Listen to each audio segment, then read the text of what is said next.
জনতা, আমরা জনগণের ম্যান্ডেট নিয়ে নির্বাচিত হতে চাই। আমরা জনগণের ভালোবাসা নিয়ে নতুন বাংলাদেশ গড়তে চাই। তাই আমার বন্ধুদেরকে আমরা বলবো, হুমকি ধমকির পথ বাদ দিয়ে গণতন্ত্রের পথে ফিরে আসুন। জনগণকে বিচারের দায়িত্ব দিন। জনগণ বিচার করে যাদেরকে নির্বাচিত করবে তারাই বাংলাদেশ চালাবে। নেতৃত্ব দেবে ব্যক্তিরা। ছাত্র সংসদের নির্বাচন হয়েছে, সেই নির্বাচনে বিজয়ের মধ্য দিয়ে বাংলাদেশের ছাত্র জনতা গোটা বাংলাদেশের মানুষকে আগামীর পথে দেখিয়েছে, ঠিক কিনা? রাষ্ট্র শাস্ত্র রাষ্ট্র নির্বাচনের মধ্য দিয়ে আগামীর বাংলাদেশ কারা চালাবে, আগামীর বাংলাদেশে কারা নেতৃত্ব দেবে, তার ফয়সালা তারা করে দিয়েছে।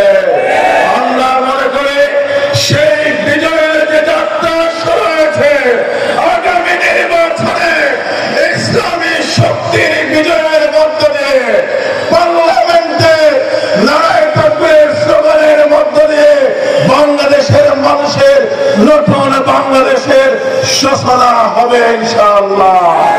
প্রিয় ভাইরা, আমাদের প্রধান অতিথি বক্তব্য রাখবেন, এজন্য আমি আমার বক্তব্য বেশি দীর্ঘায়িত করব না। আজকে একটা জিনিস আপনাদের সামনে বলতে চাই।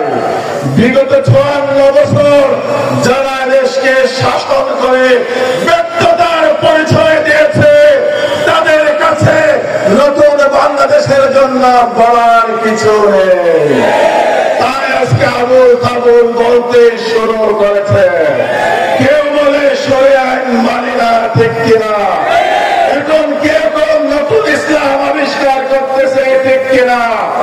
জাতীয় নেতারা এখন জান্নাতের টিকিট বিক্রির কথা বলে জান্নাতের রাস্তা দেখানোর এই সংগ্রামকে তারা তুচ্ছ তাচ্ছিল্য করার চেষ্টা করছে।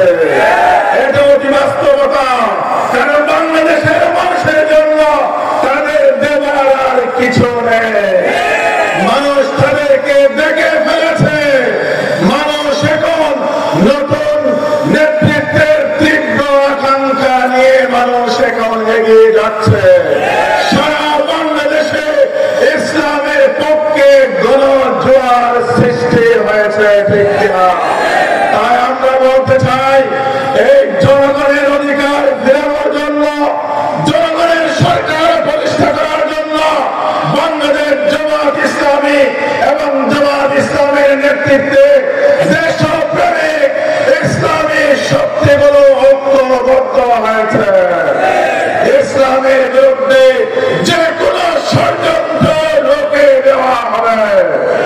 আজকে হুমকি ধমকি দিয়ে কোন লাভ হবে না। আজকে যারা বলতেছেন কেন্দ্র দখল করবেন, ভোট দিতে দেবেন না, প্রচার চালাতে দেবেন না, তারা দুঃস্বপ্নে ভুগতেছেন। যে দেশের যুবকরা স্বৈরাচারের বন্দুকের সামনে বুক পেতে দিতে পারে, সেই যুবকদেরকে কেউ দমাতে পারবে না। আবু সাইদ যদি বুলেটের মুখে বুক পেতে না দিত, তাহলে নতুন বাংলাদেশ আমরা পেতাম না। তারা সংগ্রাম করেছিল একটি দলকে নামিয়ে আরেকটি দলকে ক্ষমতায় নেওয়ার জন্য নয়। সুতরাং আসুন